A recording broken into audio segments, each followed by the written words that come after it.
everyone, I'm Tammy. Today I want to show you how to make wild rice in the 6-quart Instant Pot pressure cooker. So I buy my wild rice from Whole Foods from the bulk bins. This is organic wild rice and I have 1 pound of it.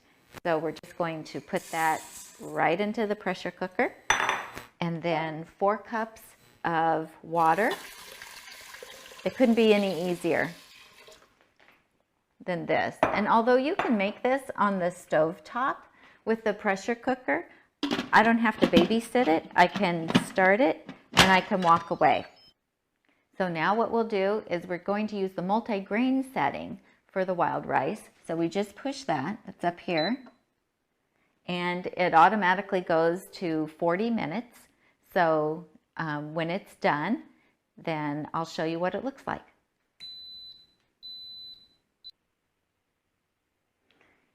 So the Instant Pot is done cooking. I'm going to release the pressure. Remember, we've got the wild rice going in there. So I'm just going to push this to venting. This little 45-degree plumbing angle is great if you have this underneath your countertop and you want to direct the steam in a different way. So we're just going to let the pressure come down so that we can open it. That's the great thing about the Instant Pot, is it will not let you take the lid off until the pressure is all gone. So it's very safe. This is not grandma's pressure cooker anymore. So I like to use the wild rice in a lot of different ways. We like it in our salads cold. Put half a cup or a cup, however much you want, in the salad, and it adds a really nice texture and a nice flavor because the wild rice is a little bit chewy. It's a little bit nutty flavor. It's just so good. You can use it in your veggie burgers, mix it with some sweet potatoes and some seasonings and some oats and make really wonderful veggie burgers. It's great in a butternut squash soup, or you can add it to a vegetable soup or pour chili over the top of it. It's wonderful. Okay, so the little indicator button just dropped, so that tells us that we can open the lid. So you just turn it, open it, set that aside, and then I just like to fluff it a little bit with a fork. It looks great.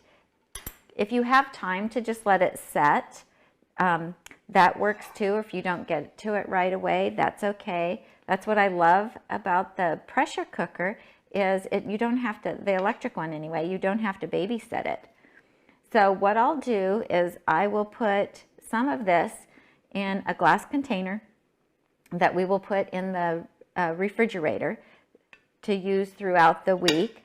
And I'm just going to bring it closer so you can see how wonderful that is. I wish you could smell it, you guys. It smells so good and it's delicious. Now you can use it in a pilaf also if you want to saute some onions and mushrooms. Throw it in with this. It's really delicious. Sun-dried tomatoes, artichoke hearts, a few herbs. It's wonderful. Now these containers here, these are Rubbermaid containers. I get these at Target, and they come with lids. So what we'll do is we'll take the rest of the wild rice and we'll put it in these containers once it's cooled, and we'll put the lid on, and then we'll put them in the freezer. And that way we'll always have some wild rice ready. So that's it for today. Thank you. Bye-bye. Look, we've been using Instant Pots for a couple of years now, since our first kid told us, hey, we said, how do you make that chicken so good at that store? And there's like pressure cooking. It was like pressure cooking. We had to get our first one. So we've been using our first Instant Pot. It was time for an upgrade. So we took a look at this Pro. It does some really nice stuff, some excellent presets here. Thing does 10 in 1. You can even set 5 of your own presets. It does sauteing, does steaming. It makes rice perfectly on the non-stick stainless steel insert. Some real nice upgrades too here, and some customizable features as well. You could do some baking in here. I understand you could make cheesecake. We haven't tried that yet. We're dying to do that. Yogurt, sterilization. Steaming your vegetables, so healthy. What an amazing and flexible unit this thing is. Now look, all you do is take the top off. It only goes on one way, comes on real easy. They even give you some spare parts in here, which is really nice. Just put it on, seal it, click it to pressure cook. If you're doing that, that's great. The insert's upgraded too. It's got two nice handles on it now, and it's got some measuring too, so it tells you the maximum fill. You need water or some kind of liquid to get the pressure cooking going, and this tells you exactly how much you put in there, so now you don't need a measuring pot. That's really kind of handy. And these handles have silicone on them. They're kind of heat resistant, but be careful. You're putting something in there for a long time, it might still get a little hot. Just lock it on, set it, put your program in there, click on the vent or seal, and this thing is ready to go. So easy to use. As a matter of fact, there's a million recipes on the Instant Pot app you can get for free. We did some chili on this thing, so we could saute our ground beef in here, so without dirtying another pan, put it all in one. Why use two pans? And this turkey is unbelievable, phenomenal. Let's put a little bit of water in here. I use a little extra water, a little flavor, and I end up with some beautiful turkey soup afterwards. I mean, why not, right? You're going to get a bunch of liquid in it. Why not make something good out of it? So you set this guy on here, put it on seal. Now, turkey takes a long time to cook. It's about an hour and a half. This thing is just partially frozen, so you could set your time. I'm doing a custom program here, but I could save this as a favor.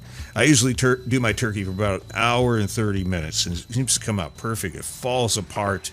It's so tender and so juicy, never burned. Unbelievable what this thing does to turkey. So just let the steam out here. It has another steam cover, which I'll show you in a second too, and it just lets the steam out. You can go slow release as well.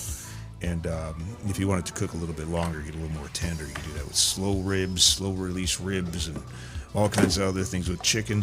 So we took this guy out, and look at this thing. It's just beautiful. Now, you're not going to have the burned seasoning on it or the burned finish, but you could put it in the oven for a couple of minutes and broil it. Add that little color on it if you want. This thing really shines as a rice cooker. We've been making rice in these things for years. We threw our rice cooker away because this does such a great job. Again, it's non-stick with the stainless steel insert. We did rice and beans this time. So if you've never done rice and beans, this is a really easy way to do it without having to watch it on the stove and cook forever. And this is so quick too. You just cook this for, I think it's about 10 minutes after it warms up, and you've got beautiful rice and beans just like you'd get at your favorite restaurant. Here's a secret. We put chili beans and black beans in it too. Shh, don't tell anybody. Mom's old recipe. Pop it on there. Make sure it's on seal. Hit the rice setting. You have a white rice setting. And it's 12 minutes. Press start and you're good to go. It's going to yell at you when it's done. Let the steam out. This is the other attachment, which kind of diffuses the steam a little bit. Doesn't make it that big, giant geyser that goes all the way up to the ceiling. So this is kind of an improvement on the old one as well. Pop it out and look at this. Look at this beautiful. This would make my neighbors jealous. Don't tell them it's here because they'll be over here for dinner for 7 days a week. And then we did a little bit of chicken in the Instapot oven, and wow, look at this meal. A meal fit good enough to be in a restaurant. Can't say enough great things. We love this Instapot Pro. We are big fans. We don't even use our kitchen anymore. It's so good. Love this thing.